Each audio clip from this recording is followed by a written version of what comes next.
রোজা রেখে কি চুল দাড়ি কাটা যাবে? মেয়েরা কি সাইকেল চালাতে পারবে? গর্ভবতী মা প্রসবকালে মৃত্যু বরণ করলে তিনি কি জান্নাতি হিসাবে নির্বাচিত হবেন? আলী আসগর নাইম আপনি লিখেছেন, গর্ভবতী মা প্রসবকালে মৃত্যু বরণ করলে তিনি কি জান্নাতি হিসাবে নির্বাচিত হবেন?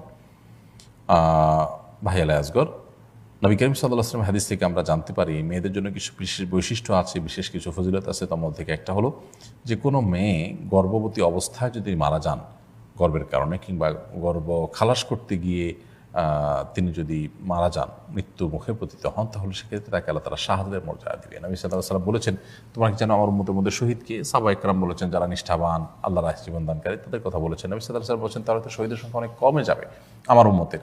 তখন তিনি পানিতে ডুবে মরা, আগুনে পুড়ে মরা মানুষগুলোকে শহীদ হিসেবে গণ্য করেছেন। তন্মধ্যে যে মায়েরা প্রসবকালীন সময় কিংবা আপনার গর্ভধারণকালীন সময়ে মারা গেছেন, তাহলে সেক্ষেত্রে তাদেরকেও আল্লাহ সুবহানাহু ওয়া তাআলা শাহাদাতের মর্যাদা দিবেন বলে বলেছেন। সো এই মৃত্যুটা শাহাদাতের মৃত্যু হিসেবে আমরা সুধারণা করতে পারি। তিনি ইমানদার হয়ে থাকলে জান্নাতে তিনি যেতে পারবেন।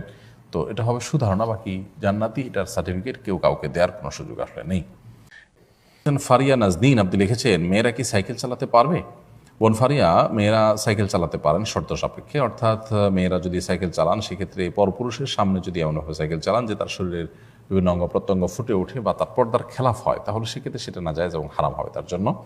কিন্তু এরকম যদি কোনো বিষয় না থাকে, মেয়েদের পরিবেশের মধ্যে মেয়েরা সাইকেল চালান, কিংবা এমন কোনো জায়গায় সাইকেল চালাচ্ছেন যেখানে পরপুরুষের কোনো নজর তার দিকে পড়ার সম্ভাবনা নেই, তাহলে সেরকম ক্ষেত্রে তিনি সাইকেল চালাতে পারবেন। অর্থাৎ সাইকেল চালানোটা মৌলিকভাবে মেয়েদের জন্য নিষিদ্ধ নয়, তবে এর সাথে তাদের স্বাধীনতা, তাদের যে পার্সোনালিটি, সেটা নষ্ট হওয়া না হওয়াটা অনেকটা নির্ভর করে এটি হালাল হওয়া না হওয়ার সাথে। এম সামি এটি থেকে আপনি লিখেছেন, রোজা রেখে কি চুল দাড়ি কাটা যাবে? রোজা রেখে চুল বা দাড়ি কাটলে রোজা ভঙ্গ হবে না, তবে দাড়ি কাটার শরঈ যে সীমানা, সেটা যদি আমরা ক্রস করে ফেলি, ছোটো ছোটো থাকতেই দাড়ি কাটি অনেকে বা শেভ করি অনেকে, এই কাজগুলো যদি করি তাহলে সেগুলো তো হারাম এবং গুনাহ। কারণ পুরুষদেরকে আল্লাহ সুবহানাহু ওয়া তাআলা ইসলাম দাড়ি লম্বা করতে বলেছেন। আলফুল লোহা আউফুল লোহা আউফুল লোহা, নবী সাল্লাল্লাহু আলাইহি ওয়াসাল্লাম দাড়িকে ছেড়ে দিতে বলেছেন, লম্বা করতে বলেছেন। সো দাড়ি যদি আপনি ছোট করেন রমজান মাসে, তাহলে সেক্ষেত্রে একে তো আপনি এটা গুনাহের কাজ করলেন, আবার রমজান মাসে গুনাহের কাজটা করলেন, সেটা খুবই ভয়াবহ।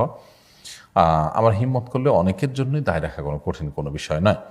সেই সাথে রোজা রেখে আপনি যদি চুল কাটেন, চুল কাটার ক্ষেত্রে কোনো অসুবিধা নেই, চুল আপনি কাটতে পারবেন। আর দাড়ি কাটলে রোজা হয়ে যাবে, কিন্তু রোজা রেখে দাড়ি কাটাটা গুনাহের কথা। এমনিতেই তো গুনাহের কথা, রোজা রাখার কারণে সেটা মাত্রাটা আরও বাড়বে।